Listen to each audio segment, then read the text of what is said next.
DK Shivakumar ಸಂಪುಟದಲ್ಲಿ ವೀರಶೈವ ಲಿಂಗಾಯತ ಸಮುದಾಯಕ್ಕೆ ಉಪಮುಖ್ಯಮಂತ್ರಿ ಹುದ್ದೆ, ಕೆಪಿಸಿಸಿ ಅಧ್ಯಕ್ಷ ಸ್ಥಾನ ಹಾಗೂ ಹೆಚ್ಚಿನ ಸಚಿವ ಸ್ಥಾನಗಳು ಸಿಗಲೆಂದು ಅಖಿಲ ಭಾರತ ವೀರಶೈವ ಲಿಂಗಾಯತ ಮಹಾಸಭಾ ಜಿಬಿಎ ಘಟಕದ ವತಿಯಿಂದ ಗವಿಪುರಂ ಗುಟ್ಟಹಳ್ಳಿಯ ಪ್ರಳಯಕಾಲ ವೀರಭದ್ರಸ್ವಾಮಿ ದೇವಸ್ಥಾನದ ಸನ್ನಿಧಿಯಲ್ಲಿ ಮಂಗಳವಾರ ವಿಶೇಷ ಪೂಜೆ ಹಮ್ಮಿಕೊಳ್ಳಲಾಯಿತು. ಪೂಜಾ ಕಾರ್ಯಕ್ರಮದ ನೇತೃತ್ವ ವಹಿಸಿದ್ದ ಜಿಬಿಎ ವೀರಶೈವ ಲಿಂಗಾಯತ ನೌಕರರ ಸಂಘದ ಅಧ್ಯಕ್ಷ ನವೀನ್ ಕುಮಾರ್ ಬಿಡದಿ ಮಾತನಾಡಿ, ಮುಂಬರುವ ಸಂಪುಟದಲ್ಲಿ ನಮ್ಮ ಸಮುದಾಯಕ್ಕೆ ಹೆಚ್ಚಿನ ಪ್ರಾಶಸ್ತ್ಯ ಸಿಗಬೇಕು, ಸಮುದಾಯದವರಿಗೆ ಒಳ್ಳೆಯದು ಆಗಲಿ ಅಂತ ಪೂಜೆ ಆಯೋಜಿಸಲಾಗಿದೆ ಅಂತ ತಿಳಿಸಿದರು. 25% ಶಾಸಕರ ಆಧಾರದ ಮೇಲೆ ಕನಿಷ್ಠ 10ರಿಂದ 12 ಸಚಿವ ಸ್ಥಾನ ಮತ್ತು ಉಪಮುಖ್ಯಮಂತ್ರಿ ಸ್ಥಾನ ನೀಡಬೇಕು. ನಿರ್ದಿಷ್ಟವಾಗಿ ಇಂತಹವರಿಗೆ ನೀಡಬೇಕೆಂದು ನಮ್ಮ ಒತ್ತಾಯವಿಲ್ಲ. ಸಮುದಾಯದ 36 ಶಾಸಕರಿರುವ ನಮ್ಮ ಸಮುದಾಯಕ್ಕೆ 2ರಿಂದ 10 ಸ್ಥಾನ ನೀಡುತ್ತಾರೆ ಎಂಬ ನಂಬಿಕೆ ಇದೆ. ಈ ಬಾರಿಯೂ ಈಶ್ವರ ಖಂಡ್ರೆ ಅವರಿಗೆ ಸ್ಥಾನ ಸಿಗಲಿದೆ ಎಂಬ ವಿಶ್ವಾಸ ಇದೆ ಅಂತ ಹೇಳಿದ್ರು. 36 ಶಾಸಕರು ಕೂಡ ಸಮಾಜ ಸೇವೆ ಮಾಡಿ ಸಮುದಾಯಕ್ಕೆ ಒಳ್ಳೆಯ ಹೆಸರು ತರಲಿ ಅಂತ ಆಶಿಸುತ್ತೇವೆ. ಸಾಮಾಜಿಕ ನ್ಯಾಯದಡಿ ನಮ್ಮ ಸಮುದಾಯಕ್ಕೂ ಸ್ಥಾನ ಸಿಗಬೇಕೆಂದು ಡಿಕೆ ಶಿವಕುಮಾರ್ ಮತ್ತು ಸಿದ್ದರಾಮಯ್ಯ ಅವರನ್ನ ಕೇಳಿಕೊಳ್ಳುತ್ತೇವೆ ಅಂತ ಕೋರಿದ್ರು. ಪೂಜಾ ಕಾರ್ಯಕ್ರಮದಲ್ಲಿ ಸಮಾಜದ ಮುಖಂಡರಾದ ಬಿಎಸ್ ಪುಟ್ಟರಾಜು, ಬಿಎಸ್ ಸಚ್ಚಿದಾನಂದ, ಮಲ್ಲಿಕಾರ್ಜುನ್ ಸೇರಿದಂತೆ ಸಮುದಾಯದ ಹಲವು ನಾಯಕರು ಉಪಸ್ಥಿತರಿದ್ದರು. ಒಂದು ಮುಖ್ಯಮಂತ್ರಿಗಳಾಗಿ ನಮ್ಮ ಸಮಾಜಕ್ಕೋಸ್ಕರ ಇಲ್ಲ, ಎಲ್ಲ ಸಮಾಜಕ್ಕೂ ಒಳ್ಳೆ ಮಾಡಿರ್ತಕ್ಕಂಥ ಮುಖ್ಯಮಂತ್ರಿಗಳಾಗಿದ್ದಾರೆ. ಹಾಗಾಗಿ ನಮ್ಮ ಸಮಾಜಕ್ಕೆ ಪ್ರಾತಿನಿಧ್ಯ ಕೊಟ್ಟರೆ ಅದು ಎಲ್ಲರಿಗೂ ಪ್ರಾತಿನಿಧ್ಯ ಕೊಟ್ಟಂಗೆ. ಹಾಗಾಗಿ ನಮ್ಮ ಸಮಾಜದ ಒಂದು ಅಧ್ಯಕ್ಷನಾಗಿ ನನ್ನ ಕರ್ತವ್ಯ ನಾನು ಮಾಡ್ತಾ ಇದ್ದೀನಿ. ನಮ್ಮೆಲ್ಲರಿಗೂ ಒಳ್ಳೆಯದಾಗಬೇಕು, ನಮ್ಮ ಸಮಾಜಕ್ಕೆ ಒಳ್ಳೆಯದಾಗಬೇಕು, ಇತರೆ ಸಮಾಜಕ್ಕೂ ಒಳ್ಳೆಯದಾಗಬೇಕು ಅಂತ ಇಟ್ಕೊಂಡಿರೋ ಉದ್ದೇಶದಿಂದ ನಾವು ಈ ಕಾರ್ಯಕ್ರಮ ಮಾಡ್ತಾ ಇದ್ದೀವಿ. ಸರ್, ಸಮಾಜನ ಡಿಪೆಂಡ್ ಮಾಡ್ಕೊಂಡು ಈಗ ತಾವು ಪರ್ಟಿಕ್ಯುಲರ್ ಆಗಿ ಇಂಥವ್ರಿಗೆ ಕೊಡಬೇಕಂತ ಏನಾದರೂ ಮೆನ್ಷನ್ ಮಾಡ್ತೀವಿ? ಇಲ್ಲ ಸರ್, ನಾವು ಎಲ್ಲ ಅದಕ್ಕೆ ನಾವು ಇದರಲ್ಲೇ ನಿಮಗೆ ಕಳಿಸಿರ್ತಕ್ಕಂಥ ಪ್ರೆಸ್ ನೋಟಲ್ಲೇ ಹಾಕಿದ್ದೀವಿ. ನಮ್ಮ ಸಮುದಾಯದ ಎಲ್ಲರಿಗೂ ಪ್ರಾತಿನಿಧ್ಯ ಸಿಗಬೇಕು. ನಮ್ದು ಅದೇ ನಮ್ಮ ಮಹಾಸಭಾನೇ ಇರೋದು. ಅದಕ್ಕೋಸ್ಕರ ಎಲ್ಲ ಒಳಪಂಗಡಗಳನ್ನು ಸೇರಿಸಿ ಮಾಡಿರ್ತಕ್ಕಂಥ ಪ್ರಾತಿನಿಧ್ಯ ಸಂಸ್ಥೆ ಇರ್ತದೆ. ಹಾಗಾಗಿ ನಾವೆಲ್ಲರಿಗೂ ಒಳ್ಳೆಯದಾಗಲಿ, ನಮ್ಮ 36 ಶಾಸಕರಿಗೂ ಅನುಕೂಲ ಆಗಲಿ. ಎಲ್ಲರಿಗೂ ಅವ್ರು ಏನೇನು ಅಂದ್ಕೊಂಡಿದ್ದಾರೆ ಅದು ಭಗವಂತ ಕರುಣಿಸಲಿ, ಅವರು ಜನಸೇವೆ ಮಾಡಿ ನಮ್ಮ ಸಮಾಜಕ್ಕೆ ಹೆಸರು ತರಲಿ ಅನ್ನೋ ಉದ್ದೇಶದಿಂದ ಈ ಕಾರ್ಯಕ್ರಮನ ಅಂದ್ಕೊಂಡಿದ್ದೀವಿ ಸರ್. ಕಾಂಗ್ರೆಸ್ ಹೈಕಮಾಂಡ್ಗೆ ಮತ್ತು ನಿಯೋಜಿತ ಮುಖ್ಯಮಂತ್ರಿಗೆ ಸಿದ್ದರಾಮಯ್ಯ ಏನಾದರೂ ಈ ವಿಚಾರವಾಗಿ ಏನಿಲ್ಲ, ನಮ್ಮ ವಿನಂತಿ ಅಷ್ಟೇ. ನಮ್ಮ ಸಮುದಾಯಕ್ಕೆ ಏನು ಸಾಮಾಜಿಕ ನ್ಯಾಯದಡಿ ಏನು ಸ್ಥಾನಮಾನ ಸಿಗಬೇಕು ಅದನ್ನು ಕೊಡಿ ಅಂತ ನಾವು ವಿನಮ್ರವಾಗಿ ಕೇಳ್ಕೊಳ್ತಾ ಇದ್ದೀವಿ. ಎಷ್ಟು ಸ್ಥಾನದ ಅಪೇಕ್ಷೆ ಇದೆ ಸರ್ ನಿಮ್ಮದು? ಈಗ 25% ನಾವಿದ್ದೀವಿ. ಅಂದರೆ 36 ಶಾಸಕರು ನಮ್ಮವರಿದ್ದಾರೆ. ಅದೇ ಅನುಪಾತದಲ್ಲಿ ನಮಗೆ 9ರಿಂದ 10 ಬರುತ್ತೆ. ಅಷ್ಟು ಕೊಟ್ಟರೆ ನಾವು ಭಾಳ ಹೆಮ್ಮೆ ಸಾಧ್ಯ ಅಲ್ಲ. ಇಲ್ಲ, ಲಾಸ್ಟ್ ಕ್ಯಾಬಿನೆಟಲ್ಲೂ ನಮಗೆ ಒಳ್ಳೆ ಸ್ಥಾನಮಾನ ಸಿಕ್ಕಿತ್ತು. ಈ ಸಲ ರೀಶಫಲ್ ಆಗುತ್ತೆ, ಬೇರೆ ಮುಖಗಳು ಬರ್ಬೋದು. ಬಟ್ ಆದರೆ ನಮಗೆ ಕನಿಷ್ಠ ಅಷ್ಟು ಸ್ಥಾನಗಳು ಕೊಡಲೇಬೇಕಾಗುತ್ತೆ. ಕೊಡ್ತಾರೆ ಅನ್ನೋ ನಂಬಿಕೆ ನಮಗಿದೆ.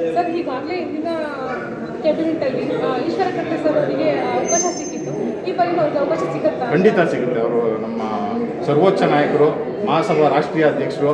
ಹಾಗಾಗಿ ಅವ್ರಿಗೆ ಖಂಡಿತವಾಗ್ಲೂ ಹೈಕಮಾಂಡ್ ಒಳ್ಳೆಯ ಸ್ಥಾನಮಾನ ಕೊಡ್ತದೆ ಅಂತ ಭರವಸೆ ಇದೆ. ಎಲ್ಲ ಸಮಾಜಕ್ಕೆಲ್ಲ ಒಳ್ಳೇದಾಗಬೇಕು. ಸರ್ವೇ ಜನ ಸುಖಿನೋ ಭವಂತು. ನಮಗೂ ಒಳ್ಳೇದಾಗಬೇಕು, ಮಹಾಸಭಾಗೂ ಒಳ್ಳೇದಾಗಬೇಕು, ಬೇರೆ ಜನಗಳಿಗೂ ಒಳ್ಳೇದಾಗಬೇಕು. ಕರ್ನಾಟಕ ಸುಭಿಕ್ಷವಾಗಿದ್ದು ಮಳೆ ಬೆಳೆ ಚೆನ್ನಾಗಿ ರೈತರು ಚೆನ್ನಾಗಿರಬೇಕು. ಅದೇ ನಮ್ಮ ನವೀನ್ ಬಿಡದಿ ಅಧ್ಯಕ್ಷರು, ಮಹಾನಗರ ಘಟಕ ಮಹಾಸಭಾ ಬೆಂಗಳೂರು ನಗರ ಘಟಕದ ಆಶ್ರಯದಲ್ಲಿ ಇವತ್ತು ಪ್ರಳಯ ಕಾಲದ ವೀರಭದ್ರ ದೇವಸ್ಥಾನದಲ್ಲಿ ಒಂದು ವಿಶೇಷವಾದಂಥ ಪೂಜೆಯನ್ನು ಆಯೋಜನೆ ಮಾಡಲಾಗಿದೆ. ಈ ವಿಶೇಷ ಪೂಜೆಯ ಉದ್ದೇಶ ಪ್ರಳಯ ಅನ್ನೋದರ ಅರ್ಥ ಮೊದಲಿಂದ ಅರ್ಥ ಮಾಡಿಸ್ತೇವೆ. ಪ್ರಳಯ ಆದರೆ ವಿನಾಶ. ಆದರೆ ಇವತ್ತು ಜಗತ್ತು ಭಾಳಷ್ಟು ಕಷ್ಟಗಳಲ್ಲಿ, ಅಶಾಂತಿನಲ್ಲಿ, ಮತ್ತು ಈ ಕ್ಲಾಸಸ್ ಏನೇನು ಆಗ್ತಾವಲ್ಲ, ಕಮ್ಯುನಿಟಿ ಕ್ಲಾಸಸ್ ಇರ್ಬೋದು, ಬೇರೆ ಕ್ಲಾಸಸ್ ಇದೆಲ್ಲ ಆಗ್ತಾಯಿದೆ. ಇದೆಲ್ಲದ ಪರಿಹಾರವಾಗಿ ವೀರಭದ್ರ ಸ್ವಾಮಿಯ ಪ್ರಾರ್ಥನೆ ಮಾಡಿದರೆ ಶಾಂತಿ ಸಿಗುತ್ತೆ, ನೆಮ್ಮದಿ ಸಿಗುತ್ತೆ, ಸಮಾಧಾನ ಸಿಗುತ್ತೆ ಅನ್ನೋ ಒಂದು ಭಾವನೆಯಿಂದ ನಾವು ಎಲ್ಲ ಇಲ್ಲಿ ಸೇರಿದ್ದೇವೆ.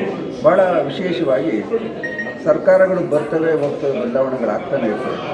ಅತ್ಯಂತ ವಿಶೇಷವಾದಂಥ ಸರ್ಕಾರ ನಾಳೆ ಸ್ಥಾಪನೆ ಆಗ್ತಾಯಿತ್ತು. ಯುವಕ ನೇತಾರರ ತಂಡ, ಸನ್ಮಾನ್ಯ ಡಿಕೆ ಶಿವಕುಮಾರ್ ಅವರು ಅತ್ಯಂತ ಯುವಕರು, ಅವ್ರ ಜೊತೆ ನಾವೆಲ್ಲ ಯುವಕರಿದ್ದೇವೆ. ಅವರ ನೇತೃತ್ವದ ಒಂದು ಸರ್ಕಾರ ನಾಳೆ ಪ್ರಾರಂಭ ಆಗ್ತಾಯಿದೆ. ನಾಳೆ 4 ಗಂಟೆಗೆ ಅವರು ಪ್ರಮಾಣ ವಚನ ಸ್ವೀಕರಿಸುವಂಥ ಒಂದು ಅವಕಾಶವನ್ನು ಈ ದೇಶದ ಜನತೆ, ಈ ರಾಜ್ಯದ ಜನತೆ, ಈ ನಾಡಿನ ಜನತೆ ಅವರಿಗೆ ಅವಕಾಶ ಕೊಟ್ಟಿದೆ. ಎಲ್ಲ ಚುನಾಯಿತ ಪ್ರತಿಗಳು ಅದನ್ನು ಭಾಗವಹಿಸಿದ್ದಾರೆ. ನಾವು ಸಮಾಜದ ಪರವಾಗಿ ನಮ್ಮ ಒಂದು ಬೇಡಿಕೆ ಏನಂತಂದರೆ, ಇದು ದೊಡ್ಡ ಸಮುದಾಯ, ಸುಮಾರು 4 ಕೋಟಿ ಜನಸಂಖ್ಯೆಯನ್ನು ಪ್ರತಿನಿಧಿಸುವಂಥ ಒಂದು ದೊಡ್ಡ ಸಮುದಾಯ. ಈ ಸಮುದಾಯಕ್ಕೆ ಹೆಚ್ಚಿನ ಪ್ರಾತಿನಿಧ್ಯವನ್ನು ಕೊಡಬೇಕು. ಕಳೆದ ಸಾರಿ ಸಿದ್ದರಾಮಯ್ಯನವರ ಮಂತ್ರಿಮಂಡಲದಲ್ಲಿ 7 ಜನ ಕೊಟ್ಟಿದ್ದರು.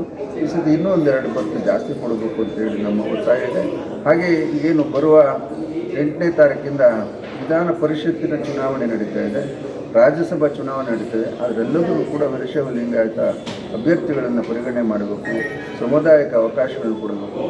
ಎಲ್ಲ ಮುಖ್ಯವಾಗಿ ಈ ನಾಡಿನಲ್ಲಿ ಸುಖ ಶಾಂತಿ ನೆಮ್ಮದಿಯನ್ನು ಕಲ್ಪಿಸಲಿಕ್ಕೆ ಈ ಸರ್ಕಾರ ಒಳ್ಳೆ ಕೆಲಸ ಮಾಡಬೇಕು, ಅಭಿವೃದ್ಧಿ ಕಾರ್ಯಗಳನ್ನು ಮಾಡಬೇಕು, ಸಾಮಾಜಿಕ ಕಳಕಳಿಯನ್ನು ಇಟ್ಕೊಂಡು ಕೆಲಸ ಮಾಡಬೇಕು.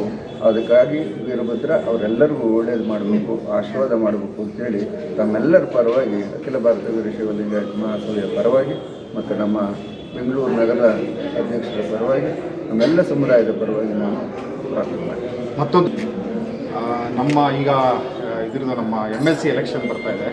MLC ಎಲೆಕ್ಷನಲ್ಲಿ ನಮ್ಮ ಸಮುದಾಯದ ಮತ್ತು ಎಲ್ಲ ಸಮುದಾಯದ ಸ್ವಾಮೀಜಿಗಳ ಒಂದು ಕೋರಿಕೆ ಏನಂದರೆ, ನಮ್ಮ ಮಾಜಿ ಮೇಯರ್ ಆಗಿರ್ತಕ್ಕಂಥ ಪುಟ್ಟಣ್ಣನವರಿಗೆ ಈ ಬಾರಿ ಅವಕಾಶ ಮಾಡಿಕೊಡ್ಬೇಕು ಅಂತ ಬಹುತೇಕ ಎಲ್ಲ ಸಮಾಜದ ಒಂದು ಕಳಕಳಿಯಾಗಿರ್ತದೆ, ಸಮಾಜದ ಕೋರಿಕೆ ಆಗಿರ್ತದೆ. ಹಾಗಾಗಿ ಅವರ ಹೆಸರನ್ನು ಪರಿಗಣಿಸುವುದರ ಮೂಲಕ ಒತ್ತಾಯನೂ ಇದೆ. ನಮ್ಮೆಲ್ಲ ವೀರಶೈವ ಮಹಾಸಭಾ, ಅಖಿಲ ಭಾರತ ವೀರಶೈವ ಮಹಾಸಭಾ ಇರಲಿ, ಬೆಂಗಳೂರಲ್ಲಿರ್ತಕ್ಕಂಥ ಸಮಾಜದ ಬಂಧುಗಳ ಪರವಾಗಿ ನಾನು ಕಾಂಗ್ರೆಸ್ ಹೈಕಮಾಂಡ್ನ ಮತ್ತು DK ಶಿವಕುಮಾರ್ ಅವ್ರನ್ನ, ಸಿದ್ದರಾಮಯ್ಯ ಅವ್ರನ್ನ ಕೇಳ್ಕೊಳ್ತೀನಿ. ಲಿಂಗಾಯತ ಮಹಾಸಭಾದ ನವೀನ್ ಬೆಳಗಿಯವರು ಸಿಟಿ ಅಧ್ಯಕ್ಷರು, ಅವರ ನೇತೃತ್ವದಲ್ಲಿ ಒಂದು ಕರ್ನಾಟಕದಲ್ಲಿ ಅತಿ ಹೆಚ್ಚು ಜನಸಂಖ್ಯೆ ಇರುವ ನಮ್ಮ ವೀರಶೈವ ಲಿಂಗಾಯತರು ಜನಸಂಖ್ಯೆ, ನಮ್ಮದೇನು ಜನಸಂಖ್ಯೆ ಇದೆ ಅದರ ಪ್ರಪೋರ್ಷನೇಟ್ ಆಗಿ ಮಂತ್ರಿಗಳು ಮಾಡಲಿ, DCM ಮಾಡೋದಿದ್ರೆ ನಮ್ಮ ಸಮುದಾಯಕ್ಕೂ ಒಂದು ಕೊಡಿ ಅಂತ ಹಕ್ಕೊತ್ತಾಯ ಮಾಡಿಸೋಕ್ಕೆ ನಮ್ಮ ಪುಟ್ಟರಾಜ್ ಅವರು, ಸಜ್ಜದಾನ ಮೂರ್ತಿಯವರು ಎಲ್ಲ ನೇತೃತ್ವದಲ್ಲಿ ಇವತ್ತೊಂದು ಪ್ರಳಯ ಕಾಲ ಅಂದರೆ ಬೆಂಗಳೂರಿಗೆ ಸೃಷ್ಟಿಯಾದಾಗ ಇದ್ದ ಪ್ರಳಯ ಕಾಲ ವೀರಭದ್ರ ಸ್ವಾಮಿನಲ್ಲಿ ನವೀನ್ ಅವರು ಪೂಜೆ ಹಮ್ಮಿಕೊಂಡಿದ್ದರು. ನಮ್ಮನ್ನು ಕರೆದು ನಾವು ಬಂದಿದ್ವಿ. ನಮ್ಮದೊಂದು ಹಕ್ಕೊತ್ತಾಯ, ಯಾವುದೇ ಪಾರ್ಟಿ ಇರಲಿ ಏನೇ ಇರಲಿ ನಮ್ಮ ಸಮುದಾಯಕ್ಕೆ ಹೆಚ್ಚು ಸ್ಥಾನ ಕೊಟ್ಟಿದ್ದು ನಮ್ಮದು. ಯಾರಿಗಾನ ಕೊಡಿ, ನಮ್ಮ ಸಮುದಾಯದಲ್ಲಿ ಒಬ್ರು ಕೊಡಬೇಕು, ಇವರು ಅವರು ಅಂತಲ್ಲ, ಒಬ್ರು ಕೊಡಬೇಕು.